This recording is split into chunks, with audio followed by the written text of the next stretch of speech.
అందరికీ నమస్కారం. నేను స్వాగతం సుస్వాగతం. ఈరోజు వీడియోలో నిమ్మకాయ పచ్చడి ఎలా తయారు చేయాలో మీతో షేర్ చేస్తున్నాను. చాలా టేస్టీగా ఉంటుంది. పెరుగన్నంలోకి మరింత రుచిగా ఉంటుంది. మేము చిన్నతనంలో ఉన్నప్పుడు మా నాయనమ్మ గారు వాళ్ళు ఈ పచ్చడిని ఎక్కువగా తయారు చేస్తూ ఉండేవాళ్ళు. అది మీతో షేర్ చేస్తున్నాను. మరెందుకు ఆలస్యం లేట్ చేయకుండా వీడియో స్టార్ట్ చేద్దాం రండి. 1/2 కిలో నిమ్మకాయలను తీసుకోవాలి. ఒక బౌల్లోకి వాటర్ వేసి ఈ నిమ్మకాయలు వేసి శుభ్రంగా వాష్ చేయాలి. ఒక పల్చటి కాటన్ క్లాత్లో ఈ నిమ్మకాయలు పెట్టి శుభ్రంగా తుడిచి మరొక ప్లేట్లో తీసుకోవాలి. అన్నింటినీ తుడవాలి. ఒక బౌల్ తీసుకొని పొయ్యి మీద పెట్టి దానిలో నిమ్మకాయలు వేసి మునిగే విధంగా వాటర్ వేయాలి.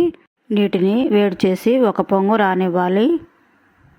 పొయ్యి ఆఫ్ చేసి నిమ్మకాయలను ప్లేట్లో తీసుకోవాలి. అన్నింటినీ ప్లేట్లో తీసుకోవాలి. ఒక బౌల్ తీసుకొని ఈ ఉడికించిన నీటిని పోసి ఈ నీటిని పారబోయాలి. సేమ్ అదే గిన్నెను పొయ్యి మీద పెట్టి నిమ్మకాయలను వేయాలి. మరలా నిమ్మకాయలు మునిగే విధంగా ఫ్రెష్ వాటర్ వేయాలి. నీటిని బాయిల్ చేయాలి. నిమ్మకాయ అనేది కొద్దిగా చీలినట్టుగా మనకు కనిపిస్తుంది. మీకు వీడియోలో కనిపిస్తుందో లేదో మరొక నిమ్మకాయ పట్టుకొని చూపిస్తాను. చూడండి, లైట్గా కనిపిస్తుంది. ఇలా ఉడికాక పొయ్యి ఆఫ్ చేసి నిమ్మకాయలను తీసుకొని ప్లేట్లో పెట్టాలి. గిన్నెలో నీటిని కొద్దిగా చల్లారనివ్వాలి. నిమ్మకాయలను చేతులతో లేదా కత్తితో లేదా కటర్ సహాయంతో ముక్కలుగా కట్ చేయాలి. ఇవి ఈవెన్గా ముక్కలు రావు, అన్ఈవెన్గానే ముక్కలుగా వస్తాయి. ఒక కాయను 4 ముక్కలుగా కట్ చేయండి. ఇలా కట్ చేసేటప్పుడు రసం అనేది పక్కకి వెళ్తుంది. జాగ్రత్తగా రసం బయటికి వెళ్లకుండా ప్లేట్లో తీసుకోండి. నిమ్మకాయ కట్ చేసేటప్పుడు వచ్చిన గింజలను పూర్తిగా తొలగించాలి.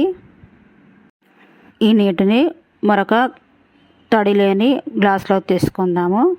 కట్ చేసిన ముక్కలను సేమ్ అదే బౌల్లో వేసి నేను ఇక్కడ నిమ్మకాయలను 1/2 కిలో తీసుకున్నాను. 50 గ్రాముల ఉప్పు, టాటా సాల్ట్ తీసుకున్నాను. కొద్దిగా పసుపు, ఉప్పును కొలిచినట్లయితే 1/2 గ్లాసు వచ్చింది. సేమ్ అదే గ్లాసుతో 1/2 గ్లాసు కారం వేయాలి. స్పూన్ సహాయంతో మొత్తం కలిసే విధంగా కలపాలి. ఇందాక పక్కన పెట్టి ఉంచిన వాటర్ని మీకు ఎంత జారుగా ఉండాలనుకుంటే పచ్చడి అంత వాటర్ యాడ్ చేయండి. నేను కొద్దిగా యాడ్ చేస్తున్నాను. మొత్తం కలిసే విధంగా కలపండి. ఇలా తయారు చేసేటప్పుడు ఏమాత్రం తడి ఉండకూడదు. ఒక కళాయి తీసుకొని పొయ్యి మీద పెట్టి ఇక్కడ కొద్దిగా పప్పు నూనె వేయాలి.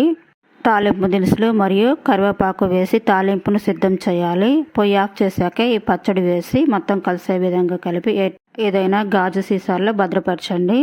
రెండో విధానం చూద్దాము. ఒక కళాయి తీసుకొని పొయ్యి మీద పెట్టి 1 స్పూను ఆవాలు, 1/2 స్పూను మెంతులు వేసి పచ్చివాసన పోయే వరకు వేగనివ్వాలి. చల్లారాక మిక్సీ జార్లో వేసి పౌడర్ చేయాలి. మొదటి పద్ధతిలో చూపించిన విధంగా నిమ్మకాయలను ఉడికించి ముక్కలు కట్ చేసి బౌల్లో తీసుకున్నాను. ఇక్కడ నేను 1/2 కిలో నిమ్మకాయలను తీసుకున్నాను. 1/2 గ్లాసు రాళ్ళ ఉప్పు 50 గ్రాములు ఉంటుంది. సేమ్ అదే గ్లాసుతో 1/2 గ్లాసు కారం తీసుకోవాలి. మిక్సీ పట్టిన ఆవాల పౌడరు వేసి 1 స్పూన్ సహాయంతో కలిసే విధంగా కలపాలి. ఉడికించి పక్కన పెట్టి ఉంచిన నీటిని తీసుకొని పచ్చట్లో వేయాలి. మీరు పచ్చడి ఎంత లూజుగా ఉండాలని అనుకుంటారో అంత నీటిని యాడ్ చేయండి. ఉడికించిన నీటిని మాత్రమే యాడ్ చేయాలి. స్పూన్ సహాయంతో కలిసే విధంగా కలిపి పైన మూత పెట్టి ఉంచాలి. 3వ రోజు మరొకసారి కలిసే విధంగా కలపాలి. ఉప్పు మొత్తం కరుగుతుంది. ఒక కళాయి తీసుకొని పొయ్యి మీద పెట్టి పప్పు నూనె కొద్దిగా వేయాలి. తాలింపు దినుసులు మరియు కొద్దిగా కరివేపాకు, కొంచెం ఇంగువ వేసి మొత్తం కలిసే విధంగా కలిపి తాలింపును సిద్ధం చేయాలి. వేగిన తాలింపును పచ్చట్లో వేసి ఒకసారి కలిసే విధంగా కలపాలి. ఈ పచ్చడి 3 లేదా 4 నెలల పైనే నిల్వ ఉంటుంది. తడి చెంచాలు పెట్టవద్దు. జార్లో వేసి స్టోర్ చేయండి. Thank you for watching.